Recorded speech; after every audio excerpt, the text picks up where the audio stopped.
News for Carolina. Panthers wide receiver Kelvin Benjamin has a torn ACL and will miss the entire season. Benjamin went down in practice Wednesday when he tried to make a cut against Miami defensive back Don Jones on a play in which there was no contact. As a rookie last year, Benjamin was Cam's go-to guy, targeting him more than any other receiver on the Panthers. Only 6 other players were targeted more than Benjamin last season in the entire league. Stephen A., what impact will this have on Cam? I think it's going to be a devastating blow because I think that I essentially view Carolina as pretty much having 2 weapons. Him and Greg Olsen, both of them 1,000-yard receivers last year. Olsen, your tight end. Kelvin Benjamin is your primary receiver. They drafted this kid, Devin Funchess, but, again, you drafted him. He's a rookie. You don't know what he's going to give you. And I'm looking at a 10-Git Jr. who returned. I'm looking at a couple of the other pieces that they have. They've got guys that, like a Jericho Cotchery or somebody, got to probably have 1 year left. This is the way that they're being viewed. And so when I look at it from that perspective, this offense was clearly going to be about Cam, about Kelvin Benjamin and Greg Olsen. And the fact that Benjamin is down leaves them minus a significant weapon. And when you add to that the fact that you've got a defense that's no longer ranked number 2 in the entire NFL like it was a few years back. They were 21st last year. I just look at it from the standpoint that Cam really, really has an immense amount of pressure placed on his shoulders, where with the new contract, the pressure of it all and whatever, he's going to literally have to be a do-it-all kind of guy. And it's just a shame that you got a young stud like him with all the capabilities that Cam has, and he's got to be out there on an island essentially by himself with little to no artillery to really have at his disposal. It's just it's an unfortunate situation, to be quite honest with you, and I think that Carolina is going to suffer even more. Remember, they're coming off a 7-8-1 season. They weren't that great to begin with last year, and I'm really wondering what they're going to be able to do now.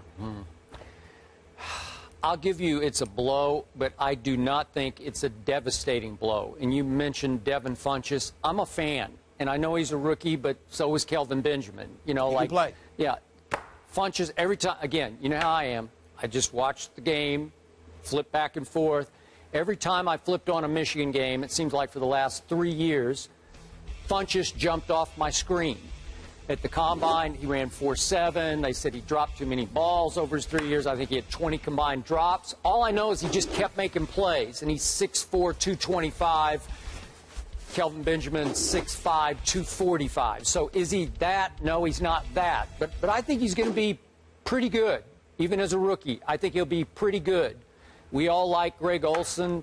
I agree with you, Ted Ginn, Cotchery. Do you maybe bring in at the end Reggie Wayne? I don't know what they'll do. I assume they have to bring in somebody, one of those veterans still left out on the market. But here's my bottom line. I have a lot of respect for our fantasy wizard, Matthew Berry. This morning I saw him on SportsCenter saying, hey, I'm not going to drop Cam in my fantasy quarterback rankings. I have him 12th. I'm going to keep him right there around that 12th spot because Cam can do it with his legs, and it's not like he had a dynamic group of receivers to start with. So, again, Stephen A., I don't know what is that a devastating blow? Again, I'm going to bet on Matt Berry saying he's still the 12th ranked fantasy quarterback, so that's not devastating to me. I think they'll be about what they always have been, where they rely mostly on defense and running game, which heavily includes Cam's running game. Well, keep in mind, Funchess can play. And I'm not saying that Kelvin Benjamin is devastating just because you lost Kelvin Benjamin. I'm looking at the weapons that Cam Newton has around him. Back in the day, Skip, they had D'Angelo Williams and Jonathan Stewart. Yep. Now they just have Jonathan Stewart because D'Angelo Williams is in Pittsburgh. Yep. Jonathan Stewart has missed 20 games over the last 3 years. That's why he was split. That's why he was splitting carries. Now that the primary workload is going to be placed in his shoulders. Well, if you were missing 20 games over the last 3 years, which is an average of more than 6 a season, if you were missing those games when you were splitting carries, how are you going to do now that the workload is primarily on your shoulders? And so when I look at it from that perspective, again, you need a bevy of weapons, and I don't know if they have it. That's my concern about Carolina right now, not to mention the fact that even though I have mad respect for Ron Rivera as a defensive mind, I don't think he's a great coach offensively. Yeah. I think some of the limitations that Cam Newton has is because Ron Rivera is his head coach. I think he needs a more offensive-minded coach, to be quite honest with you, somebody who can teach him a few things. With all of that being said, I just think he's at a decided disadvantage, and he's being asked to do a lot more than he should be asked to do. And I think it's going to end up working against him. That is fair. I don't think it got all that much worse, but I agree with your overall premise. He's being asked to do a whole lot. If they do try to pick someone up, you guys mentioned Reggie Wayne's available, some other notable wide receivers, Wes Welker, Brandon Lloyd, Donnie Avery, Santana Moss, and Robert Meacham. But let's spin this forward now. The NFC South is always up for grabs. Last year, the Panthers were the first team in NFC South history to win the division in back-to-back seasons. So what are the chances, Skip, that Carolina can three-peat here as division champs with this loss? I don't love their chances this time, Stephen A., for all the reasons you just so eloquently stated. Carolina won by default last year at 7-8-1. You mentioned their defense. In yards allowed, they were the 10th ranked NFL defense, just in yards, not in points, but in yards, which was decent enough, I think, to get them just barely over the top in the worst division, I think, in pro football. Last year, New Orleans was 7-9. We've got the Sean Payton interview now running on SportsCenter, in which he says Drew Brees was hurt last year, had a torn oblique muscle, couldn't practice enough. He's 100% healthy this year. Does that put New Orleans back over the top, to the top of the division? I don't think so, because their defense ranked 31st last year in yards allowed, and I don't know that it's going to be a whole lot better. Atlanta has the new coach in Dan Quinn, but they were 6-10 last year. They ranked 32nd in overall yards allowed last year. I don't know if they're going to be significantly better, which brings me to the team I'm most intrigued by, the Tampa Bay Bucks with a rookie quarterback. I'm going to give them a real shot to win this division this year, and you can call me crazy if you want, but with Lovie Smith coaching this team, it has to be better, way better than 2-14, because there's way too much talent here. You know Vincent Jackson, you know Mike Evans, you got the two big stud receivers to throw to. I'm a big Doug Martin fan. He was nicked up last year. He still played, what was it, 11? Played 11 games. 11 games. But he wasn't himself. The offensive line has been nicked and knacked and beaten up, and it's still not great. But on defense, you got three studs to build around. You got Gerald McCoy, he's been on this show before. You got Levante David, they just gave a big new contract to. These are Pro Bowl caliber defenders. And Altron Werner is a stud at cornerback. They have to be better.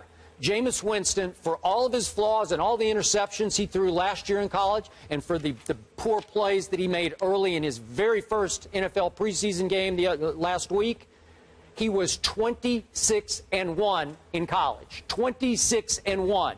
The kid is a winner. The kid has not a good mind. He has a great quarterback IQ mind. And I think he's going to adapt quickly. He may get off to a little bit of a slow start, but I think he will finish strongly even in his rookie year, which is why I am giving Tampa Bay to be the surprise team of the NFL this year. I like that bold prediction. Stephen A., since we're giving out predictions, who do you have winning the NFC South? You know what? If I had to pick today, I reserve the right to change my mind, yes, but you do. I'm thinking the Atlanta Falcons. Wow. That might be bolder than mine. Listen, yeah, I think so. I mean, you look at Quinn. Obviously, he's coming from the Legion of Boom in Seattle. I'm going to give him a lot of credit for what their defense was able to do over the last couple of years and what he was able to establish there. And I'm going to say they're not going to be the 32nd ranked defense in the NFL this time around. I think that they're going to be ready to roll. That's number one. Number two, I think that when you look at them offensively, listen, we have questions about whether Matt Ryan deserves to be in the top 10 or whatever, but the mere fact that there's a question mark means that the brother can play a little bit. He's got a $103.75 million contract for a reason. So when I look at Matt Ryan, I say to myself, Julio Jones, fresh off for a 1,500-yard season, Roddy White, who caught 80 receptions last year for right under 1,000 yards. Those two, with Devontae Freeman expected to do some things this year coming out of the backfield, I'm going to sit there and look at Atlanta, and I'm going to say they got a shot. Remember, the division winner last year was 7-8-1. Yep. As far as I'm concerned, the entire division is a crapshoot. I think it's up for grabs. And I say, why not Atlanta with Julio Jones and Roddy White? If they can stay healthy, Okay, I think Matt Ryan has his targets, and I think he'll be able to do some damage. Matty Ice. All right, so we have Tampa Bay and Atlanta. I don't know how Who Dat Nation feels about all this. Cam, not so lucky. As for Andrew They Luck, lost Jimmy Graham. Yep. yes, he is lucky to not have more picks. We'll explain that one after the break. Stay here. This is